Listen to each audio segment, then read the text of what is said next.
Les solicito por favor silenciar sus celulares. Saludamos a quienes nos acompañan, señoras y señores, directores, decanos y jefes de unidades, telespectadores que nos están viendo a través de TV Austral, colaboradores de la Facultad de Ciencias, académicos, queridas alumnos y alumnas. Bueno, la Facultad de Ciencias de nuestra universidad les da la más cordial bienvenida a la segunda charla del ciclo de seminarios.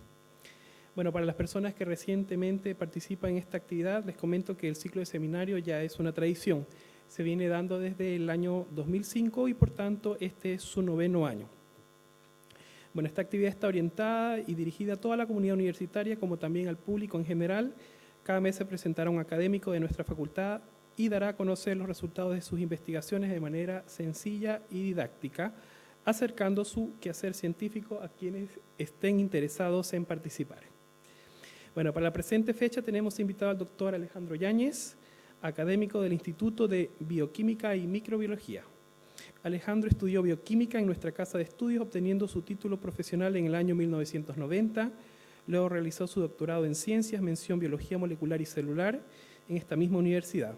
En los últimos 6 años, Alejandro ha participado como investigador principal y asociado en proyectos de investigación de diversa índole, como Innova, Fondesit, Fondef y Fondap, siendo autor y o coautor de 12 publicaciones de corriente principal en los últimos 2 años. Desde el año pasado es profesor titular de nuestra universidad. Bueno, invitamos al doctor Alejandro Yáñez, quien nos expondrá la charla titulada Biotecnología al servicio de la salmonicultura.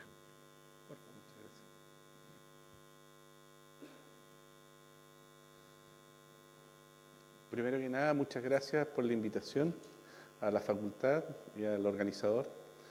Me acabo de enterar que tiene que ser una charla más general y pública y pido disculpas porque me he tomado algunas libertades de dar algunos datos más específicos.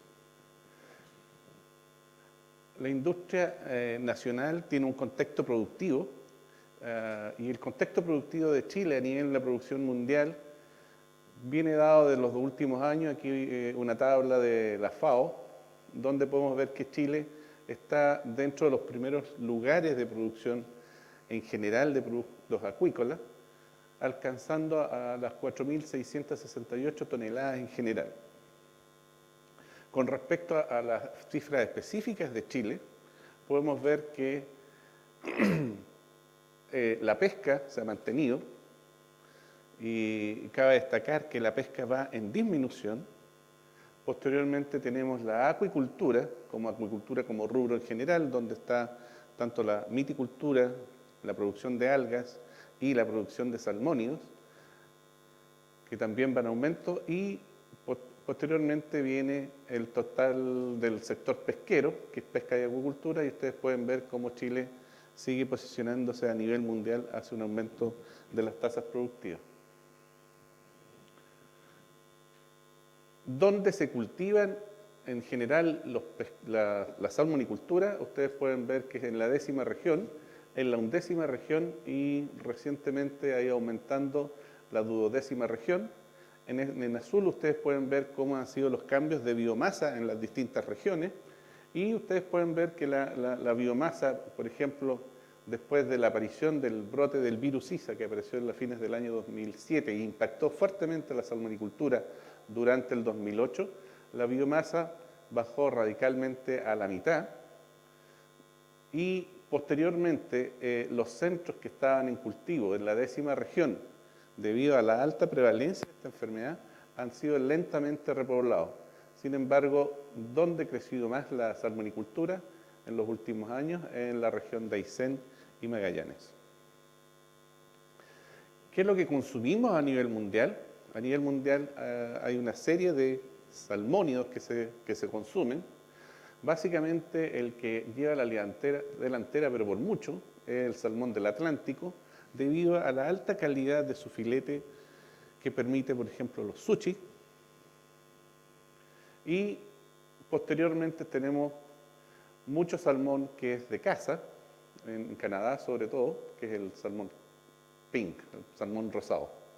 En Chile cultivamos 3 salmónidos principalmente, cultivamos el salmón del Atlántico, la trucha y el salmón cojo. ¿Cuál es el gran problema que existe en estos cultivos de alta densidad y de alta producción? Ha sido la aparición de una serie de patógenos que han incidido en diversos tipos de enfermedades. Y ustedes pueden ver que del año 87 empezó a aparecer un parásito que se llama Caligus, que es un piojo, es el piojo de los salmónidos, que actualmente se conoce también que es un vector y un transmisor de enfermedades. Lo debo recalcar, ya que una vez aparecido este piojo han ido apareciendo una serie de diversos tipos de patógenos asociados a la salmonicultura, incluyendo bacterias, virus. En esta charla me voy a dedicar especialmente a la septicemia riquicial del salmón. Esta es una patología que fue descubierta, como dice ahí, a principios de los años de la salmonicultura, y es una bacteria que impacta fuertemente en el cultivo salmónido. Aproximadamente el 60% de las pérdidas asociadas a patógenos se deben a este patógeno en salmo salar. Y por ejemplo en trucha, alrededor del 90% de las pérdidas asociadas a patógenos se deben a esta bacteria. Por lo tanto, ha sido una bacteria importante y sigue siendo una bacteria y un enemigo común para la salmonicultura. ¿Cuál ha sido el principal problema de la entrada de todos estos patógenos? Es que Chile importa, no somos capaces de autogenerar las ovas que se generan para la producción. En Chile, ustedes pueden ver en los últimos años que en vez de detener la importación de ovas en los años 2007-2008, que ya se sabe que el virus por ahí entró el virus ISA, no se han detenido, sino que se han mantenido. Algo se ha reducido, pero no lo suficiente. Igual entramos gran cantidad de miles de ovas al año. Por lo tanto, lejos de estar respondiendo y haciendo bien las cosas, hemos mantenido ciertas desventajas competitivas, por ejemplo, como esto de la importación de ovas, y por lo tanto, más virus van a entrar. En Noruega y en Escocia hay otros virus más dañinos y más impactantes que el virus ISA, y que no cabe duda que van a ingresar en algún momento a nuestras aguas marinas. Los primeros antecedentes de la septicemia riquicial del salmón datan del año 1989, que fue el primer aislamiento de la bacteria. De hecho, nuestro rector estuvo trabajando como patólogo en esos años, tratando de identificar esta bacteria, y primeramente la clasificaron como una rickettsia. Ya van a ver por qué. Pero posteriormente, Fryer y Lannan, en el año 1996, la catalogaron como una Piscirickettsia.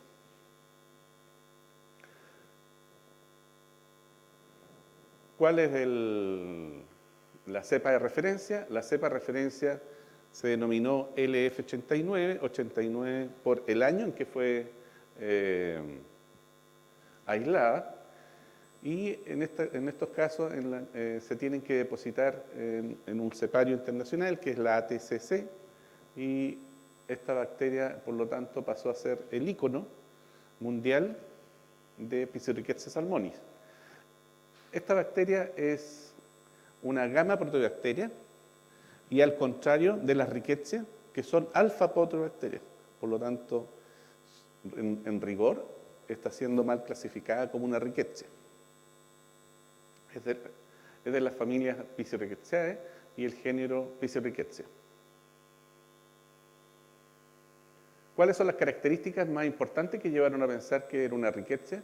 Es que una bacteria gram negativa, es intracelular, pleomórfica, se agrupa en pares o mórulas y tiene un tamaño bastante heterogéneo, que va de 0,5 micras a 2,5 micras, que ustedes lo pueden ver en esta tinción de Gram, donde pueden ver tamaños de partículas de bacterianos grandes y algunos más pequeños. Esta es una atención por inmunofluorescencia para demostrar que específica para ver el crecimiento específico de esta Pityriaceae salmonis. En esta figura ustedes pueden ver cómo está creciendo dentro de una célula para demostrar que es una bacteria intracelular. Esta característica de bacteria intracelular es la que ha permitido que esta bacteria se mantenga produciendo grandes mortalidades debido a que los tratamientos, que más adelante vamos a ver, son bastante ineficaces. Como dije anteriormente, ustedes pueden ver que el 95% de las patologías que se asocian al cultivo de la trucha está asociado a septicemia rickettsial del salmón, y en salmón del Atlántico es alrededor de un 70%. Cabe mencionar que cuando fue aislada este patógeno, lo aislaron del cultivo del salmón cojo. No se infectaban ni trucha ni salmón del Atlántico. Sin embargo, esta bacteria en 10 años fue capaz de evolucionar, adaptarse a sus nuevos hospederos y ser más mortífero que en el caso de cojo, que anda alrededor de un 40%. ¿Qué es lo que produce? Produce un nado errático, producto de una anemia que le produce al salmón. Esta anemia se ve característica por una palidez de las bancas, produce lesiones cutáneas, hemorragias internas, esplenogalia y úlceras hepáticas. Ahora bien, ¿cómo podemos entonces, si es un patógeno tan importante, cómo lo podemos detectar para poder tratar? Antes de poder tratar, ustedes tienen que saber qué patología tiene un salmonio. Estas llagas también, por ejemplo, son vistas en otro tipo de patologías como flavobacterias, y los tratamientos posteriores son distintos. En este caso, para Pityriaceae salmoni vamos a tener un método de detección con técnicas clásicas histoquímicas, que es la tinción de maltoxelina eosina, con GRAM, con GIEMSA, en métodos basados a través de anticuerpos específicos contra proteínas de la Pityriaceae salmoni, por lo tanto, por una reacción de inmunodetección, que puede ser tanto por inmunohistoquímica o por inmunofluorescencia. Y también por técnicas moleculares como la del PCR, que es la reacción de la polimerasa en cadena, y también, ahora último, con PCR más cuantitativos, y que se denominan qPCR. Uno de los aspectos más importantes dentro del cultivo y el diagnóstico de patógenos y método de detección es su cultivo. Como era intracelular, al principio solo se cultivó en líneas celulares. Sin embargo, investigaciones posteriores dieron pie al desarrollo de medios sólidos y de medios líquidos que a continuación vamos a pasar a contar. En nuestra universidad se desarrolló el primer medio líquido que permitió crecer esta bacteria intracelular. Esto nos permite, posteriormente de esta publicación, describir que este no es un patógeno obligado intracelular, sino que también puede crecer y es facultativo. Por lo tanto, puede crecer en condiciones extracelulares y puede crecer en condiciones, como ya está descrito, intracelulares.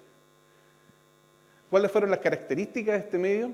Este medio permitió crecer la bacteria a concentraciones, a una densidad óptica característica, por ejemplo, para una Escherichia coli, y pudimos darnos cuenta que la agitación era importantísima para este crecimiento. Como era una bacteria intracelular, la primera hipótesis ya errónea que tuvimos fue esta. Pensamos que no le iba a gustar la agitación por las condiciones de microaerofilia que tienen dentro de la célula, pero nos dimos cuenta que le gustaba un poco más que microaerofilia, aerofilia. Este medio fue patentado hace 2 años y está en Estados Unidos en la actualidad. ¿Cuáles fueron las claves del desarrollo de este medio líquido? Una de las claves del desarrollo, pensamos que ahora y a futuro, es el estudio de genomas, el estudio de las características génicas de estos patógenos. Si podemos conocer qué genes, qué metabolismo, qué armas están armados, valga la redundancia, estos patógenos, vamos a poder combatirlos. ¿Por qué? Porque vamos a poder identificar sus blancos terapéuticos, vamos a poder identificar qué proteínas son importantes como mecanismos de patogenicidad y como mecanismos posteriores de diagnóstico y terapia.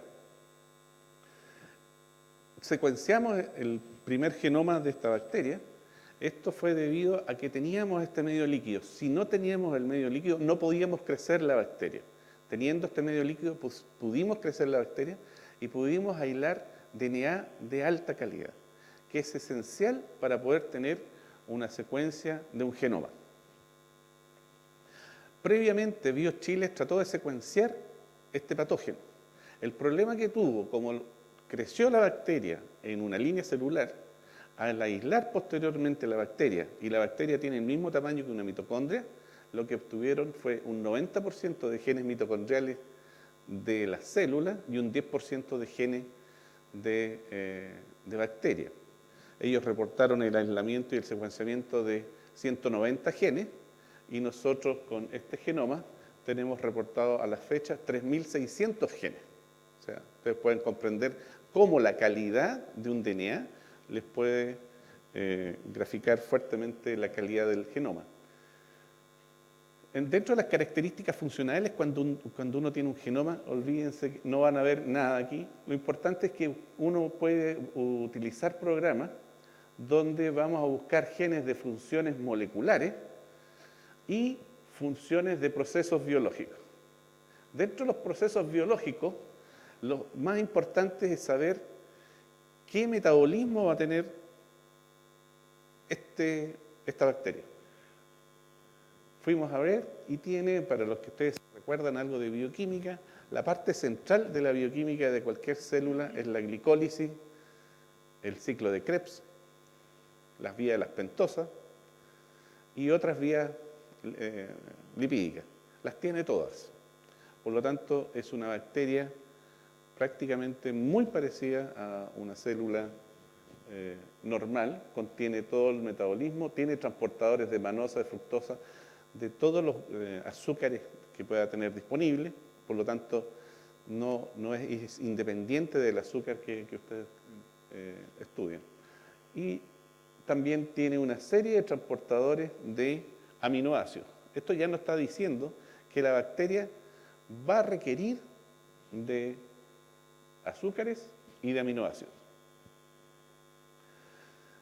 La presencia del ciclo de los ácidos tricarboxílicos o ciclo de Krebs nos da confianza por los datos que tenemos del laboratorio, donde ustedes pueden ver que aquí una gráfica, los miligramos de bacteria que crecen en una placa, en condiciones anaeróbicas no creció nada, en condiciones de microaerofilia, ustedes pueden ver los puntitos aquí, o en condiciones de aerofilia.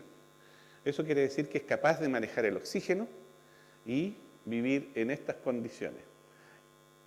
El poder manejar la microaerofilia y poder manejar la aerofilia es lo que permite que esta bacteria pueda vivir tanto intracelularmente como en el mar. En el mar puede permanecer, según algunos datos de algunos investigadores, hasta una semana, a distintas concentraciones salinas y a distintas concentraciones de oxígeno.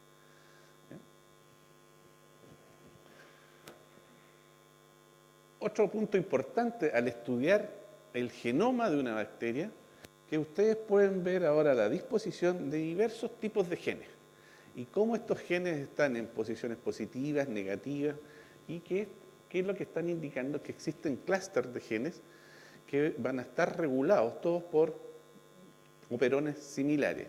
Aquí simplemente les muestro cómo están agrupados todos los genes del metabolismo del fierro y que dan al final a proteínas, por ejemplo, del metabolismo de las porfirinas o de transportadores de fierro y sideróforos. Sideróforos son sustancias que secretan las bacterias para poder atrapar el fierro, recuperarlo y poder posteriormente ingresarlo para su metabolismo. Diversas bacterias patogénicas, por ejemplo, como el Mycobacterium tuberculosis, que produce la tuberculosis, tienen todos estos mecanismos. Y realmente lo que ocurre ahí es una batalla por el fierro.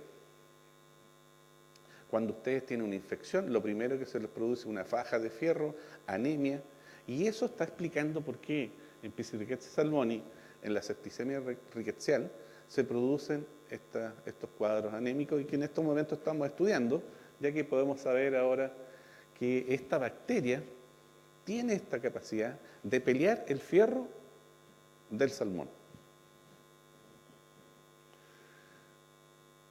Por lo tanto, el primer medio descrito para poder crecer Pizziricchia salmoni, un par de años antes que nosotros empezáramos a investigar sobre distintos medios, descubrió que esta bacteria podía crecer en medio con sangre.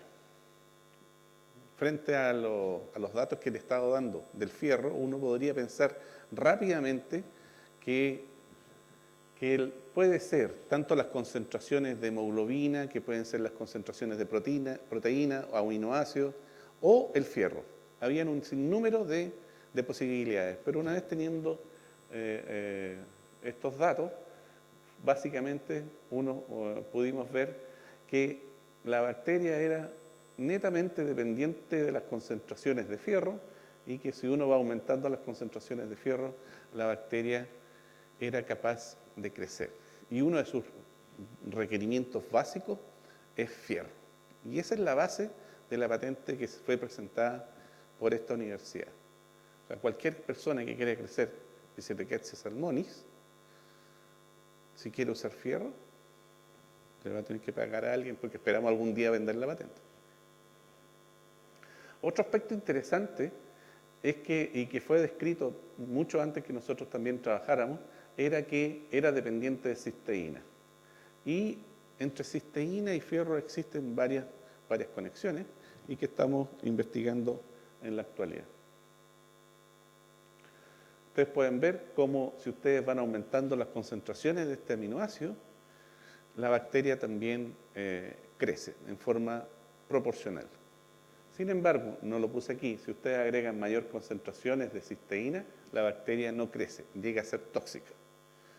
¿Por qué? Porque la bacteria, si ustedes ahora ya viendo el genoma, todos los puntitos verdes significa que estas enzimas están presentes dentro del metabolismo.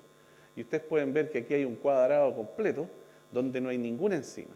Por lo tanto, esta bacteria no puede sintetizar ni degradar bien esta cisteína.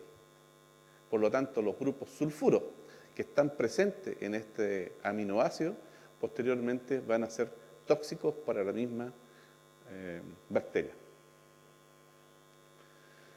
Ahora, ¿qué podemos hacer con todos estos datos? Tenemos un medio, tenemos datos funcionales, metabólicos, que indican que la bacteria puede ser crecida y por lo tanto en el laboratorio y con el apoyo de diversos estudiantes de pregrado, posgrado y técnicos, nos pusimos a pensar cómo utilizar este medio y darle un servicio a la comunidad y a los salmonicultores. Lo primero que pudimos pensar era cómo estamos diagnosticando este patógeno. En la actualidad se diagnostica por PCR. Yo no sé si están todos familiarizados con PCR, pero el PCR se basa en secuencias génicas de estos patógenos. Y nos encontramos con la sorpresa que hasta el día de hoy no existe un PCR específico. Y estos PCR específicos reconocen otros patógenos bacterianos. ¿Y por qué? Porque la mayoría de los PCR están basados en genes ribosomales del 16S que son muy similares entre estos patógenos y que se utilizan, por ejemplo, para hacer los árboles filogenéticos.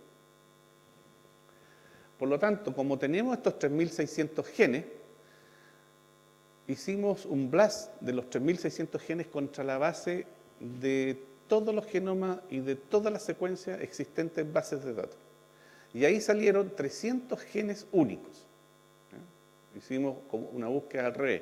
¿Qué genes esta bacteria tiene que nadie más tiene para poder diseñar bacterias específicos? De ahí en adelante encontramos esos 300 genes, no podemos hacer PCR con 300 genes, empezamos a buscar cuáles están más repetitivos dentro del genoma para poder hacer nuestro PCR más sensible, porque tenemos que pensar siempre en el desarrollo de un PCR que sea sensible y específico. De ahí sacamos 10 genes que fueron probados y aquí simplemente les muestro uno. Aquí ustedes tienen una serie de patógenos del salmón e incluso agua de mar, que representa una serie de bacterias marinas que están presentes en el ambiente marino. Y ustedes no van a creer, no los quiero mostrar aquí, pero en agua de mar, todos los partidores que en estos momentos se utilizan PCRS da positivo. O sea, hay bacterias marinas desconocidas que tienen una similitud muy alta con el 16S o el ITS de Episuricaceae salmoni. Sin embargo, nosotros ya tenemos 3 genes que son altamente específicos y sensibles para la detección de Episuricaceae salmoni. Nada de esto se podría haber hecho sin tener la secuencia del genoma. Y por eso quiero dar harto énfasis que es necesario seguir estudiando y ver cómo financiar este tipo de tecnología. Posteriormente, si ustedes ya tienen diagnosticado, ¿cómo podemos apoyar en la elección de un antibiótico? Hemos apoyado con este genoma y con este medio líquido el diagnóstico. ¿Cómo vamos a poder apoyar ahora con este desarrollo a la terapia? En la terapia, mayoritariamente del SRS se basa en antibióticos. El 96% corresponde a florfenicol y oxitetracyclina. Y ustedes van a ver que el 79% del antibiótico utilizado de florfenicol y oxitetracyclina es para tratar la septicemia rickettsial del salmón. Eso significa toneladas de antibióticos en el mar. En Noruega se ocupan kilos en toda la producción, que es similar y mayor a la chilena. Y en Chile se utilizan toneladas. ¿Por qué? Porque Noruega, por la temperatura de sus aguas, este patógeno no se ha adaptado bien y tienen muy pocos cuadros de septicemia rickettsial del salmón. Muy baja incidencia. Los problemas que ellos tienen son más bien virales. Pero acá se adaptó muy bien. Las temperaturas del agua, las corrientes, todo. Y por lo tanto tienen muy preocupado a la industria salmonera. ¿Cuál es el problema siempre de usar antibióticos? ¿Cuál, en general, el problema veterinario? Uno pensaría, no es un problema de veterinario, es un problema social. La adición de estas toneladas de agua a los recursos marinos, lo que conlleva en el largo plazo es a la generación de resistencia. Yo no lo tengo aquí. De resistencia de innumerables bacterias que están presentes en estos ambientes. Y estos mecanismos de resistencia, las bacterias los transmiten de generación en generación y entre especies y entre distintas fuentes. Y por lo tanto, es un problema mundial de salud pública la utilización de antibióticos en producción, tanto de pollo, de cerdo y en este caso de salmonio. Por lo tanto, la elección del antibiótico y la terapia con antibiótico tiene que ser muy selectiva, lo que no está haciendo en actualidad en la salmonicultura, ya que para poder ustedes elegir un antibiótico tienen que saber la sensibilidad. Hay 3 características: la clasificación del patógeno, el hospedero, pero en este caso solo nos vamos a referir a la sensibilidad. Episuricaceae salmonis, ¿es sensible a oxitetracyclina? ¿Es sensible a florfenicol? Ya hay cepas que son resistentes y por lo tanto las terapias que se están usando no son eficaces. ¿Y por qué? Porque no existe un medio que permita conocer si la bacteria es resistente o sensible. En otras palabras, conocer la concentración mínima inhibitoria, denominado en jerga como zinc. ¿Por qué no se había podido hacer? Primero que nada, en los medios sólidos la bacteria es muy difícil de crecer, crece como genera mucho material extrabacteriano y es muy pegajosa. No crece en colonias únicas. Ustedes pueden ver que generalmente crece asociada. Y por lo tanto, si ustedes adicionan un antibiótico, la medición de los SIM en placas se basa en medir el halo inhibitorio, cuánto se inhibió. Pero aquí ustedes tendrían que empezar a ver y a elegir dónde creció o dónde no creció. Porque las otras bacterias crecen como un césped. Entonces fácil, el halo es bastante parejo, si ustedes lo miden, va a medir 1 centímetro para cada lado. Pero en este caso ustedes pueden ver, si ustedes quieren ir de aquí hasta el lado de la placa, pueden llegar a 5 centímetros o pueden llegar a 1 centímetro, a las bacterias que están más cerca. Y por lo tanto, este método de placa no es muy efectivo para poder medir. Para ello lo que se desarrolló en el laboratorio fue un método altamente descrito para bacterias, que es el método de microdilución en placa. ¿Por qué no se había podido desarrollar? Porque no existía un medio líquido. Al existir y haber desarrollado un medio líquido, pudimos desarrollar este método de microdilución en placa y que tiene las siguientes características. Uno crece las bacterias en distintas concentraciones y de repente a una concentración la bacteria se hace sensible y no crece más. Es súper simple de ver. Entonces ustedes pueden ver distintas cepas y empiezan a calcular las SIM. Aquí tiene una tabla resumen de una tesis de un estudiante de farmacología, de farmacia de nuestra universidad, donde vimos distintas cepas y ustedes pueden ver que el rango varía. La LF89, que fue la primera, tiene rangos bastante bajos de 0,64 a 0,25, pero ya tenemos algunas bacterias más nuevas que van a un rango del doble o el cuádruple. ¿Qué experimento hicimos para poder probar que en realidad esta bacteria evoluciona y se adapta al antibiótico? Simplemente pusimos la bacteria a crecer en este rango de 0,25 microgramos, la expusimos a 120 horas en este antibiótico y posteriormente medimos la concentración mínima inhibitoria de este antibiótico. Y como ustedes pueden ver, la bacteria es bastante sensible. Sin embargo, la bacteria que ya estuvo en presencia del antibiótico fue capaz de evolucionar y crear mecanismos que le permiten ser mucho más resistentes a este antibiótico. Por lo tanto, en este punto, ¿qué hemos hecho? Hemos generado el genoma, hemos generado el medio líquido y con este medio líquido hemos podido desarrollar ya el kit de PCR específico y ahora una metodología que puede ser ampliable a todos los laboratorios. Y todos los laboratorios la pueden usar porque es una metodología que quedó descrita y abierta para todos los laboratorios. Ustedes pueden ver que las bacterias tienen aproximadamente como 5 sistemas generales de resistencia a antibióticos, que están aquí mencionados, los MF, MATE, RND o ABC, y en general son transportadores que expulsan, ¿no es cierto?, los antibióticos hacia el exterior.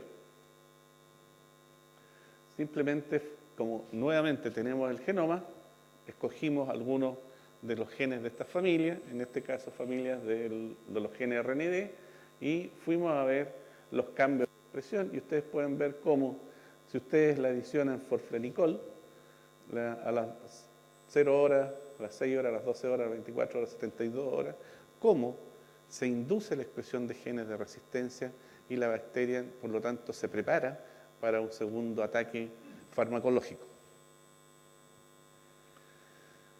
Y con este último punto vamos a finalizar la exposición, ¿dónde más podemos intervenir como bioquímicos, como biotecnólogos? Podemos intervenir en el tratamiento de antibióticos, en el diagnóstico, pero uno de los manejos más importantes de la enfermedad en el largo plazo es el desarrollo de vacunas. Y en este caso, cabe destacar que la industria salmonera solo se basa la experiencia en vacunas de proteínas recombinantes o bacterinas. Bacterina quiere decir que son bacterias que fueron tratadas para eliminar su carácter patogénico con algún químico. Tuvimos que elegir una cepa. Teníamos en el laboratorio alrededor de 18 cepas. Lo que se hizo fue básicamente hacer un estudio de su efecto de inducción de muerte celular, cómo induce la muerte celular de las células y que se denomina efecto citopático, ¿ya? Y el efecto citopático se mide porque al morir la célula, al inducirse la apoptosis celular, se libera una enzima que es citosólica, revienta la célula y se libera una enzima muy conocida por ustedes que es la láctico deshidrogenasa, que está siempre en los músculos, no sé si se acuerdan. Y esta LDH uno la puede medir y seguir y ustedes pueden ver, ¿no es cierto?, cómo podemos decir, ya, esta cepa tiene un efecto citopático a los 5 días. Si yo hubiera puesto el efecto citopático, y siempre me olvido, de la LF89, de la primera cepa, ustedes lo hubieran visto que está por el día 12. ¿Ya? Tiene un efecto citopático mucho más lento que esta. Por lo tanto, escogimos esta cepa por su alta virulencia. ¿Qué se hizo? No nos fuimos por una bacterina. Estábamos convencidos que si ya no funcionaba ninguna vacuna bacterina, repetir algo que ya que se veía que no estaba funcionando, íbamos a ir al fracaso. Nos fuimos por el aislamiento de fracciones proteicas, y ustedes pueden ver aquí una fracción proteica E1, E2, E3, que posteriormente fueron la base de 3 prototipos de vacuna, y que los mencionamos como P1, P2 y P3. Por lo tanto, ¿qué es lo que necesitamos estudiar en una vacuna? ¿Cómo activa el sistema inmune? En este caso, patógenos estrés, en este caso, los patógenos, y van a activar el sistema inmune de peces. ¿Qué es lo que van a activar? La expresión de citoquina, síntesis de proteína de fase aguda, síntesis de respuesta metabólica, respuesta celular y respuesta antioxidante. ¿Ya? Todas estas lo hacen en general las células del sistema de glóbulos blancos. En este caso muestro algunos datos de la tesis de Juan Pablo Póntico, donde él ha estado estudiando qué características o qué elementos especiales de la bacteria son capaces de inducir esta respuesta inmune. Y aquí ustedes pueden ver el EPS, en general es un lipopolisacárido. Todas las bacterias tienen, de gram negativas tienen lipopolisacáridos, y ustedes pueden ver cómo afecta la expresión de interleuquina 1 beta y TNF-alfa, que son marcadores, ¿no es cierto?, de esta respuesta inmune. Ustedes pueden ver cómo la vacuna prototipo 1 fue capaz también de levantar la respuesta inmune, pero sin embargo todos estos datos nos están diciendo que la bacteria tiene estos elementos de activación, pero no sabemos si es que van a ser capaces de proteger como vacuna. Nosotros podemos tener una serie de DNA bacteriano y DNA viral activa todas estas vías de respuesta inmune innata e inmune celular porque dentro del sistema inmune de los salmones. Pero ¿por qué no protege? Por lo tanto, tuvimos que ir a ver si las vacunas que habíamos desarrollado y que sí levantaban el sistema inmune innato eran capaces entonces de proteger en sistema de cultivo. Hicimos vacunaciones a 2 distintas dosis y posteriormente un desafío, ¿no es cierto?, con una bacteria patogénica, y posteriormente fuimos midiendo lo que les estaba diciendo, marcadores de respuesta inmune innata y anticuerpos específicos para describir la respuesta inmune humoral o la respuesta inmune específica o adaptativa. Esto es lo que ocurrió en los peces. Ustedes pueden ver que las 3 vacunas fueron capaces de activar el sistema inmune innato porque estimulaban la producción de especies reactivas, estimularon las 3 vacunas la expresión de interleuquina, en este caso interleuquina 1 beta. Sin embargo, la tremenda sorpresa que nos llevamos, si ustedes pueden ver aquí la mortalidad acumulada, aquí ustedes tienen el control en azulito, cómo se están muriendo los peces, que es lo que tiene que ocurrir normalmente si no hay ningún sistema de protección. Las otras vacunas no protegieron, y no protegieron nada, ni siquiera una vacuna comercial, ¿no es cierto? Y sí una sola de los prototipos que nosotros desarrollamos, que es la 1, y ustedes pueden ver que tiene un grado de protección de un 90%, que es altísimo, porque cuando ustedes quieran mirar estos gráficos, lo que tienen que mirar es la mortalidad acumulada al 60%. Ustedes van aquí al 60% y bajan. Y ahí tienen la mortalidad representativa para que todos podamos hablar estandarizadamente. ¿Cuál fue la diferencia? Todas estas vacunas, P1, P2, P3, fueron capaces de estimular la respuesta inmune innata. Pero solo, como ustedes pueden ver acá en el cuadro B, P1 fue la que mantuvo anticuerpos específicos o la respuesta inmune adaptativa del pescado en altas concentraciones. Por lo tanto, estos datos son los primeros porque en general se dice que la respuesta inmune celular y la respuesta inmune innata es la más importante en peces. Pero sin embargo, con estos datos nosotros somos capaces de informar que en este caso de este patógeno intracelular, la respuesta inmune adaptativa, humoral específica, es la más importante.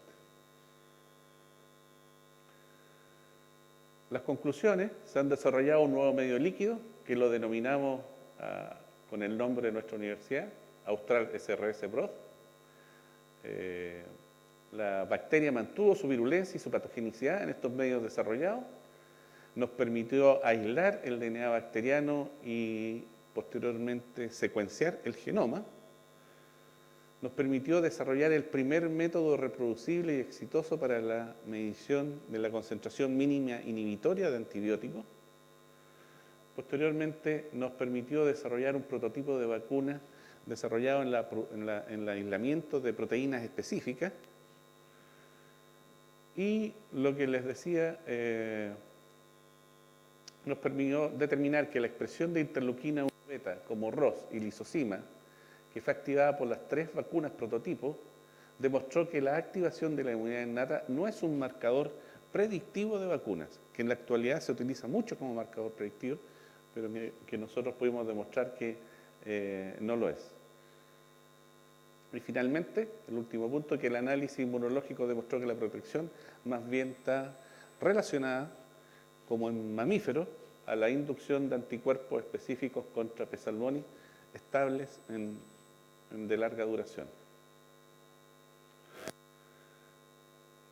Esto fue realizado en el grupo del laboratorio de diagnóstico y terapia de nuestro instituto. Fue realizado por estudiantes de posgrado, pregrado y gente, investigadores. Debo mencionar a Sarín Saldivia, Rodrigo Sandoval, Cristian Oliver, Juan Pablo Póntico, Carla Valenzuela, Paulini Calquín, Daniela Anualar, Marco Cortés, Roniaro, Adolfo Isla, y pueden haber algunos más que se me han quedado olvidados por ahí.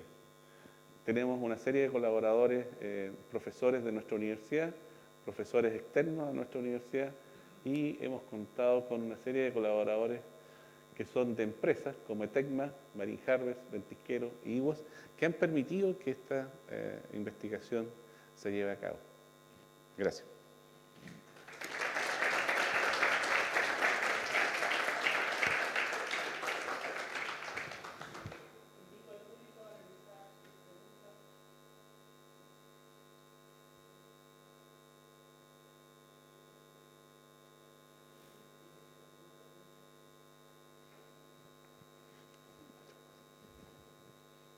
Al inicio de la presentación has hecho énfasis en Calibus y cómo Calibus pareciera ser en alguna medida responsable del desarrollo de un grupo de enfermedades que evolucionaron después de que se identificó la presencia de Caligus en los salmones.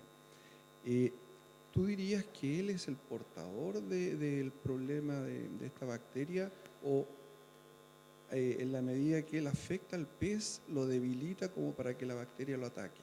Y en ese sentido, entonces, podría ser tal vez un buen método el control del Caligus más que el introducir sustancias antibacterianas como métodos de resolver estos problemas de la mortalidad.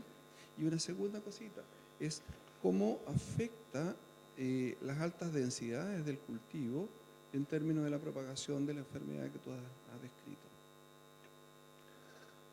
Gracias, Oscar. Como viste en la presentación, el cáligo fue uno de los primeros patógenos que se asoció al cultivo de salmonio. Hay numerosos reportes que la presencia de cáligo, de un cáligo incluso, reportes del doctor Nilum de Noruega, él estudió, por ejemplo, distinta carga de cáligos en salmonia y llegó a demostrar que la presencia de un cáligo era capaz de estresar a los peces. Y es entendible, si nosotros tenemos un piojo, vamos a andar nerviositos. Por lo tanto, eso induce un estrés en el cultivo, pero además de inducir el estrés, como junto a la carga también del cultivo, el estrés produce, ¿no es cierto?, cambios en cortisol y en las defensas de los peces. Por lo tanto, hay una asociación ya muy descrita entre el estrés y la aparición de enfermedades tanto bacterianas y virales. Ahora bien, respecto a la transmisión del cáligo de diversos patógenos, hay diversos estudios que han demostrado que sí lo hace. En el caso de Pizziricales salmoni, al menos hay 2 trabajos que demuestran que al menos Caligus porta el DNA de la bacteria. Y se han hecho algunos estudios que están netamente relacionados en centros que están con alta mortalidad por SRS, tienen una alta caligidosis. Y se ve en verano, cuando vienen los brotes de Caligus, viene primero el brote de Caligus y posteriormente viene el brote de SRS. O sea, están totalmente como coordinados. Primero viene el primer ataque, el parásito, posteriormente viene el ataque de la bacteria o de los virus. Ahora, nosotros estamos convencidos que el Caligus no solo es capaz de portar el Caligus, sino que, que el cáligo es capaz de portar Pizziricales salmoni, sino que es capaz de reproducirse dentro del parásito, y estamos haciendo varios estudios con el doctor Cárcamo que trabaja en cáligo en ese sentido.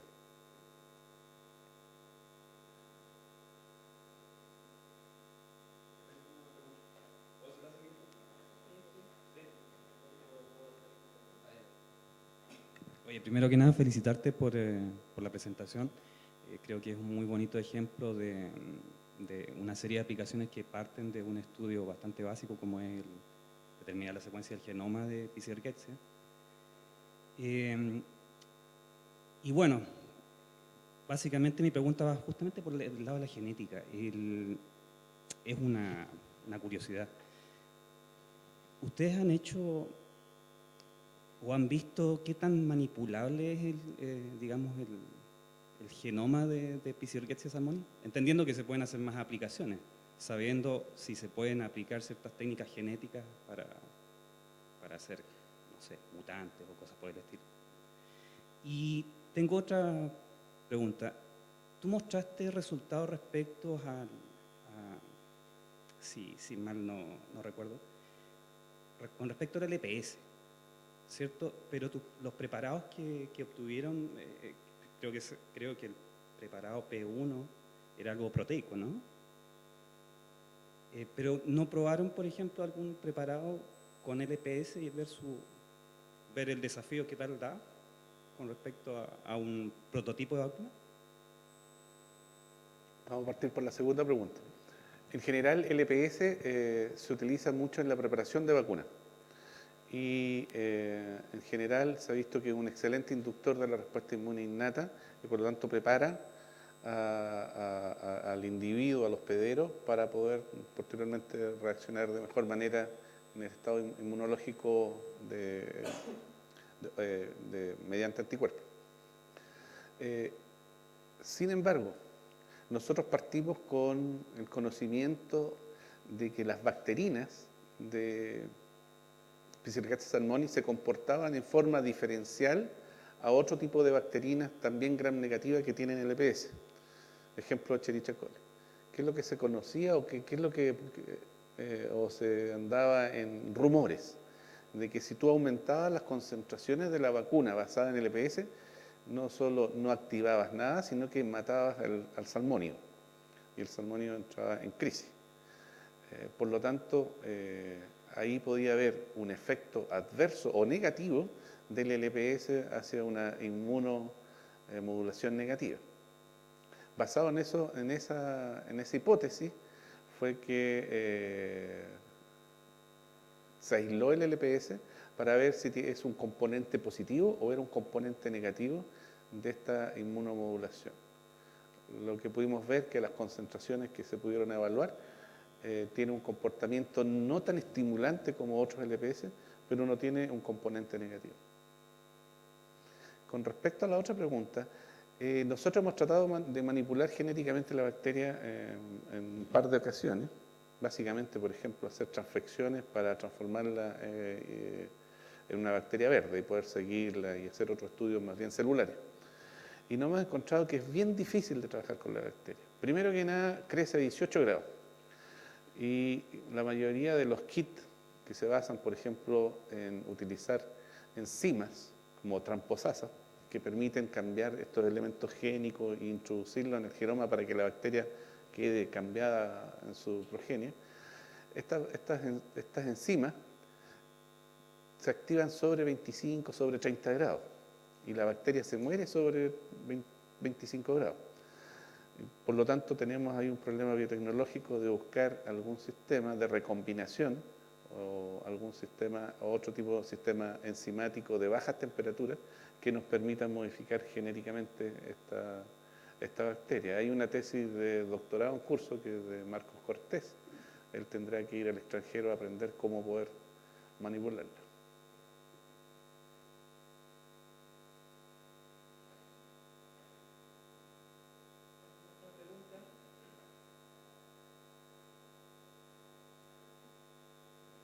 Muchas gracias.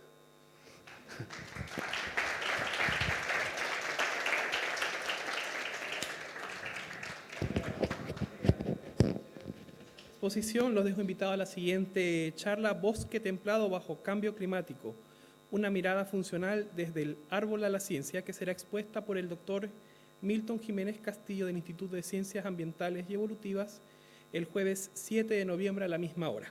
De esta forma concluye la segunda charla, ¿no es cierto?, del ciclo de seminarios de la Facultad de Ciencias. Muchas gracias a todos.